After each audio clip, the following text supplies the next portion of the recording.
Hey, good evening. Welcome to Grape Sense at home for the first time. We are going to focus on New World, Old World, and I'll talk a little bit more about that in a couple of minutes. But first of all, logistics-wise, this video will probably be 10 to 15 minutes, probably maximum. After that, we will have the live chat via our website available. So if you've got any questions or you have any feedback for me, I'd love to hear it. I'm going to be here until just after 8 o'clock, so yeah, let me know what you think. We've also got the tasting notes, which are basically pre-recorded. I did them a couple of days ago just to get it out of the way because I was a bit nervous. My first time kind of doing this, embracing technology. Not normally my thing. I'm a little bit old-fashioned. I'm definitely more old world than new world myself, I would say. The pre-recorded link. Just do it at your leisure. Enjoy the night. You know, it's about enjoying each wine, savoring each wine, looking at it individually, and then listen to what I have to say about it. You know, it's a good way to do it. I'm hoping you're all going to eat well tonight. I think I've spoken to a few of you today in regards to just what I would kind of recommend. So hopefully you've managed to get hold of some products to do that. The little cheese and the pate hopefully will also supplement that and make a really nice evening. Old world, new world. So what are we thinking? First of all, what is the old world? Well, the old world is mainland Europe. France, obviously the forerunner of all things wine. Spain, Italy, Croatia, Slovenia even, Turkey, Greece. They're all classed as old world wine areas. Now, the new world basically is, think colonialism, think the USA, think Argentina, think obviously Australia, New Zealand, South Africa. Basically, that's what it is. Now, most of these places, their vineyard industry never really thrived until around the 1970s.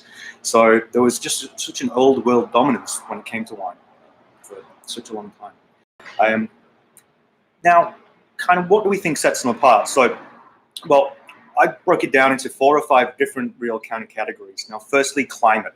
Climate is huge in regards to making grapes viable, to actually make good wine from. So, and each climate is definitely different. Within small areas like even here in Queensland in the Granite Belt, wines and grapes grown and made in Stanthorpe are completely different to some down in Ballindine because of the composition of the soil, because of maybe the slope that they're on, the aspect they're facing, whether that particular part gets more rainfall or not, and all these kind of things. So the climate is huge. Now, most old world is classed as cool climate. It's only the southern tips of Spain and Italy and maybe the Greek island, mostly looking at warm climates, especially in the 70s, you know, places like California, places like the Barossa Valley, places like the Hunter Valley, where most of the wine was being produced in those days, were and are still classed as very much warm to hot climates. Now, with that, cold climates, you find you get a lot more kind of austerity, you get more acidity. The wines are more taut, more stretched. They're certainly, in some ways, less enjoyable, I would say, or used to be, the way they were made, using different traditions.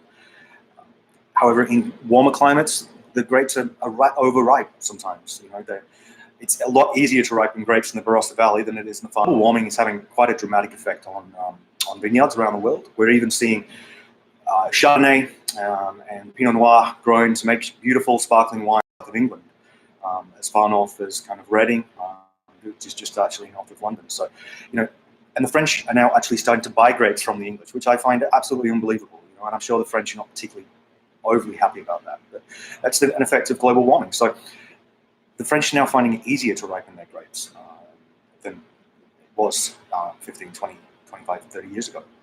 So that's having a huge influence. It's also making the Barossa and the Hunter heat up more than is actually good and viable for a lot of grapes, a lot of northern European grape varieties. So it's quite interesting, and will certainly be interesting over the next 10 years to see how dramatically that will change. Now, moving on, another huge difference between the old and the new world is what we call the appellation system, and this also kind of combines into labeling. So in your boxes, you've got the first wine there, which is our beautiful Chenin Blanc. But if you look at that label, the word Chenin Blanc are not anywhere on that label. The appellation name is there. The domain name or vineyard name is there. In regards to the Côte de la Biche is the domain name and the vineyard name, and the word Vouvray basically is the name of the appellation in the Loire Valley. So it's very rare. Only on the cheapest, poorest quality wines in France or Italy will you ever see the grape name on the bottle. However, if you look at the two Australian, then the grape name is it's right there. They make it nice and easy, not too complicated, and that is a huge thing. And that for a long time, especially in the 80s and 90s, that did start to make things easier for people. They went to a bottle shop or a supermarket, and they could purchase a wine, a grape variety that they knew. Simple. They didn't have to know what the appellation was. They didn't have to know what grape was directly related to that appellation itself. So, yeah, huge thing. With the appellation system, especially in the Old World and especially in France, who are particularly hardcore about it, you can only use certain varieties to make most wines. Other varieties are just simply not allowed to be grown. A lot of those wines also are only allowed to use certain techniques in regards to they have to be aged in a certain aged oak for a certain amount of time to be released. They cannot be treated in different ways, which really confines the winemaking and what the winemakers can do. But they're really quite stubborn about it now. Thankfully, they are getting a little bit more relaxed as time goes by. There's also restrictions on the aging of the wine as well before they're released, which is really important. Another big thing for me is technology. So technology is a key factor. A few examples of that is Old World. We think of corked wine. We think of bottles of wine that have cork inside. You have to use the waiter's friend to get the cork out, and there can be pretty significant problems sometimes with cork taint and other issues of oxygen, allowing the cork being not sufficient enough the sealant to allow oxygen to get into the wine and therefore oxidize. So when you open it, it's not drinkable. Obviously, Australia and the New World embraced what we call Stelvin caps, otherwise known as screw caps, and that's been a huge thing. And now the French are using those. Interestingly enough, on that topic though, you're finding more and more cork because the technology of cork is improving so much recently. You're finding more and more cork incorporated into winemaking here in Australia. And the French now are actually reverting, those who did embrace Stelvin are reverting back to cork. So big technological aspect there. Other technology, I would say stainless steel versus oak. So the technology of stainless steel in the 90s improved immensely. They could do temperature controlling, which was vitally essential for especially making white wine. Whereas with oak barrels, you have so little control over the actual temperature unless they're stored in the exact perfect cellaring, which can be problematic. Whereas this gives people just a lot more ability to kind of make their own outcome. Also, concrete vats are still used a lot in France, and they can be inert, but they also do offer a little bit of character, which is quite interesting. We don't really see them here too much in Australia as yet. Basically, the last thing on technology I would say is the training of the vines. Now, in Australia, if you travel to vineyard areas, which I'm sure a lot of you have, then you will find that a very similar trestling management system is used for the vines and the way they grow, and it's called vertical shoot positioning. It's that 3-layered trestle which the vine sits on and then can be manipulated around to provide shade or more sun, what's necessary. And it's also easier to manage in regards to cutting the actual grapes or cutting back the leaves if more sun is needed and things like that. So whereas in France and Italy, you see huge amounts of different trellising systems wherever you go. Each individual region seems to have its own way of doing things. For example, I was in Beaujolais in October, and every single vine in that area has to be grown what they call en gobelette, which is a bush vine, very low to the ground, quite stubby. And it's amazing to see these things because the vineyards look so completely different to what we're used to seeing when we're touring around Australia. So those are some of the technological, I'd say, differences that are quite interesting. Topography is my next kind of key thing. So topographical features, basically I'm talking about, is the ground flat or is the ground kind of at altitude with slopes? If the ground is flat, then mechanics can be used to pick the grapes. It's a lot easier to work the vines when you're using huge picking mechanisms than it is to hand pick individual bunches of fruit.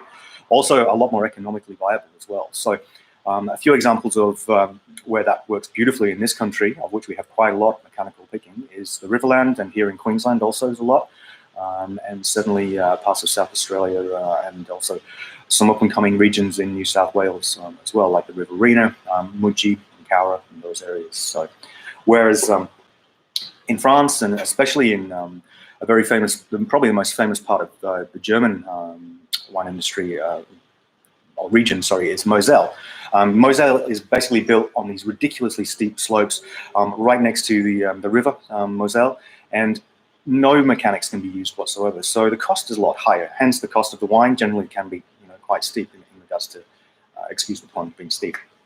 So those are my kind of key differences, especially with the old school thinking of the French being the French, or the Italians being the Italians. This is how we do things. We won't change. The New World, they didn't have the rules and regulations, so they built their own.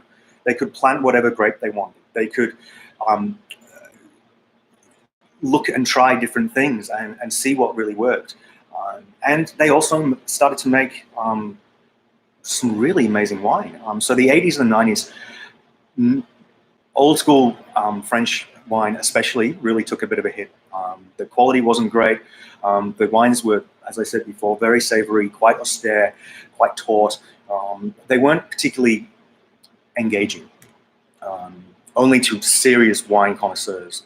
But the wine industry, especially in the New World, they wanted to grow it. They needed to export the wine. It was really important that they started exporting around other parts of the world. And therefore, they made really fruity, really just soft, tannic wines that were really approachable, and really just nice and easy drinking styles. And people really embraced that. I remember growing up in the UK myself. I remember seeing so many more people in bars drinking wine in the mid-90s when I started drinking myself. It was amazing just to see the change. Chardonnay. I didn't. When I was 5 years old, 6 years old, even though my parents drank, I wouldn't be able to tell you what a Chardonnay was. But thankfully, by the time I got to 15, I could have a good conversation about what to expect from an Aussie Chardonnay. Thankfully, my family allowed me to do that. But, that's another thing. So the old world saw, we're suffering. We're not.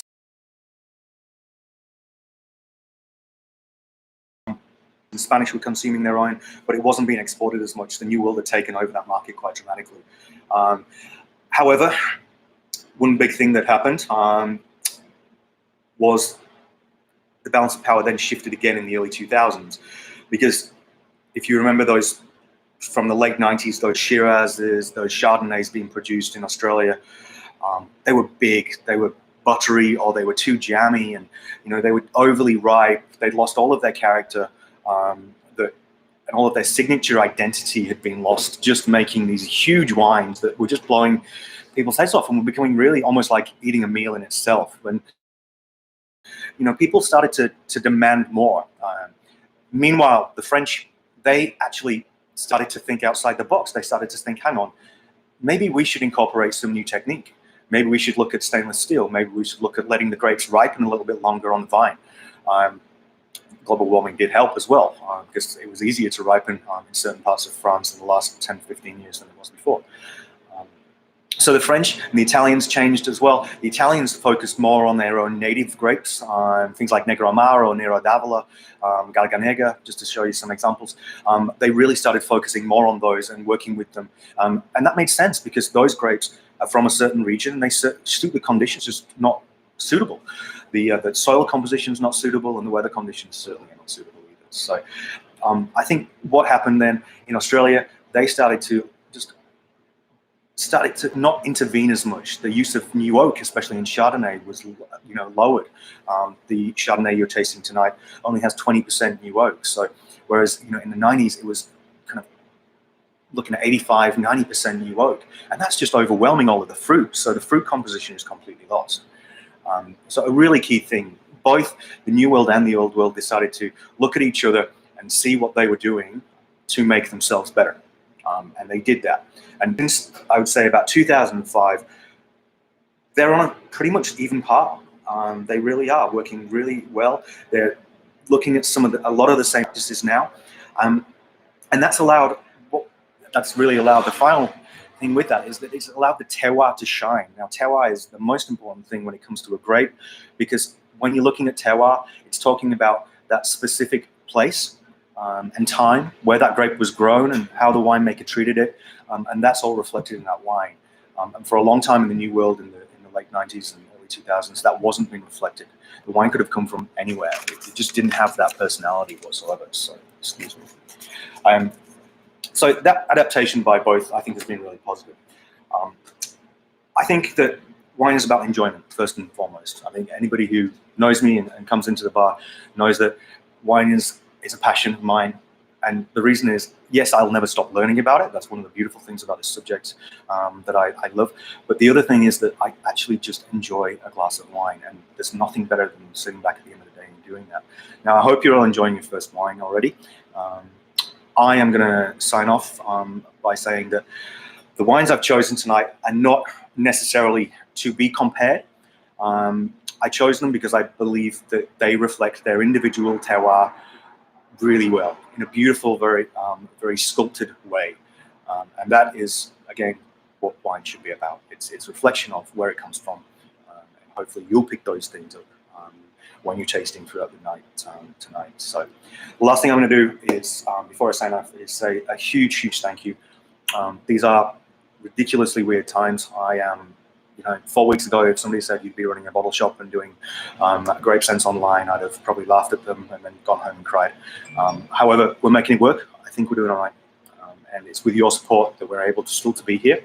So please keep buying wine, whether it's from me or whether it's from your other local bottle stores that aren't the big, Dan Murphy's, BWS, Liquorlands of this world. Then these are the people who really appreciate and also need your support. So thank you so much from the bottom of my heart, and enjoy your wines. I'll be on the live chat now via text, via our website at carlsnewstead.com.au.